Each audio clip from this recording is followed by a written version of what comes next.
Pernah gak sih kalian lihat dashboard yang rapi, interaktif, dan bikin user langsung ngangguk-ngangguk paham pas presentasi? Mungkin pada mikir ya, kayaknya butuh coding tingkat tinggi. Padahal enggak teman-teman. Rahasianya tuh cuma satu, gimana cara kamu menstruktur informasinya. Di video kali ini, kita akan belajar step by step bikin dashboard profesional, supaya dashboard kamu gak cuma estetik ya, tapi benar actionable buat bantu dorong profit perusahaan. Tapi sebelum itu, ada satu hal yang harus kalian lakukan, yaitu subscribe Haltech Academy dulu dong, biar kalian gak ketinggalan informasi seputar dunia data analytics. Kenalin, nama aku Fania Frederica dari Haltech Academy. Di sini kita akan bahas AI dan data dengan bahasa yang sederhana dan mudah dipahami. Di video kali ini kita akan langsung praktek 4 pilar utama dalam merancang dashboard, mulai dari pembuatan hierarki data, kemudian bikin matrix, styling grafik, sampai ke layouting dashboard. Tonton video ini sampai habis dan kalian bisa langsung praktekin di project kalian. Kita masuk ke poin yang pertama, yaitu layouting dan interaktivitas. Poin penting dalam pembuatan dashboard yang sering banyak dilupakan itu adalah layouting. Manusia itu baca informasi dari kiri ke kanan bawah, ngebentuk pola Z atau F. Nah, jadi pastikan teman-teman menaruh elemen penting dalam dashboard mengikuti alur itu. Nah, kita coba bahas susunan ideal dari pembuatan dashboard. Di paling atas, teman-teman bisa menaruh judul ataupun insight penting ataupun scorecard utama dari dashboard kalian. Silakan juga bisa memberikan filter di bagian pojok kanan atas.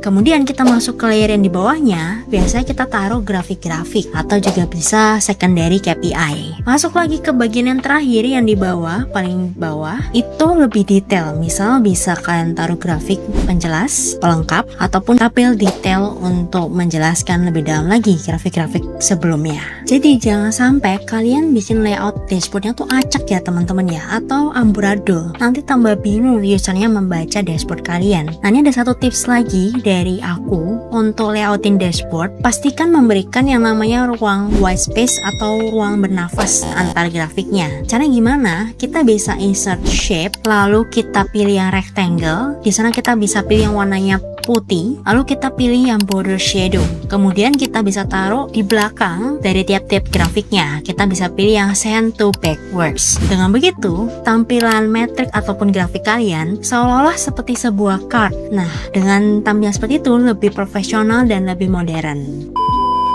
Kita masuk ke poin yang kedua, yaitu membuat KPI atau matrix. Langkah kedua adalah teman-teman harus bisa membuat bisnis metrik yang tepat. Data itu nggak ada artinya, maka teman-teman harus bisa memilih KPI mana nih yang memang berdampak langsung buat bisnis. Maka sudut pandangnya diganti melihat ke bisnis. Kita ambil satu contoh, misal di marketing. Daripada kita tampilin metrik seperti total transaction atau total views yang nggak ada artinya, nggak ada maknanya, kemudian kita tampilin metrik seperti conversion rate atau customer acquisition cost atau juga bisa return on ad spend. Dengan begitu, KPI ini benar-benar menjelaskan performa dan dampak langsung ke bisnisnya. Berikut ini aku tampilkan juga tabel list metrik penting per projectnya. Terus gimana bikin metrik ini di Looker? Pertama, pastikan kalian itu punya feature ataupun kolom-kolom yang menunjukkan metrik kalian. Seperti tadi ya, ada data conversion rate-nya, berarti berapa jumlah pesanan yang berhasil terjadi setelah seseorang mengklik iklan kalian. Nah, itu sudah harus ada feature kolom tersebut. Kalau sudah ada datanya, maka kalian bisa langsung memproses bikin grafiknya. Kalau nggak ada datanya gimana? Pertama, kalian harus joinkan dulu datasetnya. Atau kalian juga bisa pakai yang namanya calculated formula. Kemudian, nanti di Looker Studio itu kalian bisa pilih yang namanya chart, pilih scorecard, pilih variabelnya apa, dan jenis agregasinya. Mau disangka atau mau di rata-rata, bisa kalian pilih. Kemudian, kita akan main di setup dan custom nih teman-teman. Scorecard kalian bisa pilih yang namanya comparison date range dan bisa dipilih yang previous period. Dengan begitu akan muncul perbandingan performa bulan ini dengan bulan lalu atau tahun ini dengan tahun lalu. Jadi user itu bisa ngelihat nih, bisa ngemantau perbandingannya metrik kalian kejadian saat ini dengan kejadian saat lalu. Lihat dari tanda panah naik turunnya, merah hijaunya suatu nilai di sana. Kita masuk ke poin yang ketiga, yaitu styling grafik. Nah, langkah yang ketiga itu dimana kalian harus bisa membuat visualisasi yang bermakna ya teman-teman ya. Aku ada prinsip namanya 5 second rule. Artinya, kalau user ngelihat grafik kalian itu 5 detik dan malah pusing ngelihat grafiknya, berarti dipastikan grafik kalian gagal. Karena grafik itu harus bisa jelas, simple, dan pesannya nyampe. Dalam waktu 5 detik, user ngerti apa yang dijelaskan sama grafik kalian. Makanya kita harus berusaha untuk bikin grafik itu simple dan clear. Ini yang aku spill tips untuk bikin visualisasi kalian supaya tetap clear, tetap jelas, dan nggak terlalu over ya. Pertama adalah memahami karakteristik dari tiap-tiap grafiknya. Beda grafik, beda tujuan, dan beda syarat data. Kalian harus paham dulu. Misal nih, bar chart berarti ditujukan untuk perbandingan antar kategori. Beda kalau penggunaannya dengan pie chart. Pie chart gunanya membuat komposisi dalam bentuk persentase. Dalam pie chart pun juga dipastikan nggak boleh lebih dari 5-7 kategori. Nah, jadi ada aturan mainnya dari tiap-tiap grafik itu. Pastikan kalian memahami grafik-grafik tersebut. Kemudian yang kedua adalah matikan grid lines. Kadang kalau kita pencet chart itu ada garis-garisnya ya, garis-garis di backgroundnya. Itu kita bisa matikan dengan cara mengeset warnanya menjadi transparan teman-teman.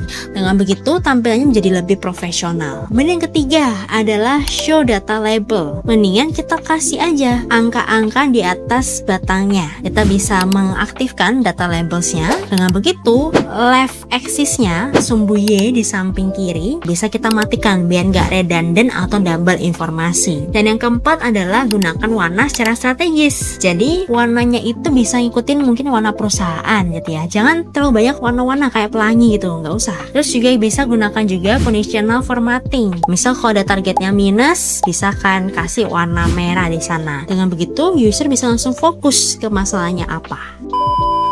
Kita masuk ke poin yang keempat, yaitu leveling atau hierarki filter dan data. Langkah yang terakhir, di mana merupakan elemen yang paling penting, adalah penyusunan informasi hierarki dalam dashboardnya. Karena ada aturan mainnya ya teman-teman ya dalam penyusunan informasi itu. Kita bahas dulu yang pertama, yaitu hierarki filter. Kita sering banget taruh filter tuh di paling atas dari dashboardnya, dan nggak apa-apa memang sudah seperti itu. Tapi ada kalanya grafik yang impact harga filternya cuma ada di pojok kanan bawah. Nah, maka ini jadi nggak ideal. Kalau grafiknya cuma satu yang terimpact pada filter kalian, maka taruhlah filter itu langsung di atasnya grafik tersebut. Kemudian kita bahas lagi yang namanya hierarki metrik. Dalam penyusunan metrik di dashboard, kita akan taruhnya juga sering di atas ya teman-teman ya. Tapi tolong dibatasi hanya 3-4 metrik saja. Jadi nggak usah semua metrik dimasukkan ke dalam dashboardnya. Nanti user tambah pusing. Jadi kalian bisa memilih mana aja metrik-metrik utama yang wajib user ketahui. Kalau misalkan mau pilih 5-6 metrik, maka nyusunnya adalah pastikan ada main KPI-nya dulu, lalu di bawahnya ada sub KPI-nya. Jadi ada strukturnya. Kemudian, ketiga, jangan tumpuk semua informasi ataupun grafik dalam satu dashboard. Jadi pastikan informasi penting itu ada di level utamanya, baru nanti masuk ke breakdown detail-detailnya. Biar dashboard yang kalian buat itu nggak panjang ke bawah gitu ya teman-teman ya. Jadi nanti user malahan scroll ke bawah, itu tambah bikin pusing. Dalam dashboard itu kita bayangin kayak piramida terbalik. Pertama ada level yang namanya high level information. Di sana ada informasi untuk top management. Jadi kita bisa kasih metrik-metrik secara luas, secara general. Misal kayak market share, total revenue, total growth, dan sebagainya. Masuk ke page yang kedua, itu adalah level tengah-tengah. Biasanya bisa dilihat sama tim manager. Kita bisa kasih grafik-grafik terkait tren bulanan atau komparasi per produknya. Masuk lagi ke level yang ketiga, itu lebih detail. Kita bisa kasihin tabel raw datanya buat mereka export ataupun buat mereka filter. Jadi ada penyusunan dashboard itu dari high level sampai ke detail levelnya. Nah, sekarang gimana nih cara eksekusinya di Looker Studio? Teman-teman bisa memanfaatkan yang namanya add page. Jadi kita tambahin halaman. Halaman yang pertama kalian bisa kasih nama sama review. Kemudian nanti kalian bisa bikin mungkin 2 level saja. Level yang kedua kalian bisa kasih nama div analysis. Dengan begitu, analisa dashboard kalian bisa dari high level kemudian nanti turun lagi ke breakdown detailnya. Gimana? Kelihatan kan bedanya kalau kita ngerti ilmunya? Nah, kalau kan di sini mau belajar lebih dalam lagi terkait fondasinya, kemudian teknis sekolahnya, atau Looker Studio mungkin, atau ada yang mau bikin end-to-end portfolio data analysis, maka kalian bisa banget daftar di HaloCamp ya teman-teman ya. Di bootcamp ini kita akan intensif di 5 bulanan bootcampnya, dan kita bisa belajar bareng tutor yang berpengalaman. Dijamin kurikulumnya bakalan daging abis, kalian tinggal ikutin, belajar, dan kerjain tugas-tugasnya. Kalian bisa feel free juga tanya-tanya di sana. Nah, maka dari itu kalian bisa banget daftar hari ini teman-teman. Kuotanya terbatas, jadi kalian bisa langsung cek di websitenya atau klik di link deskripsi video ya.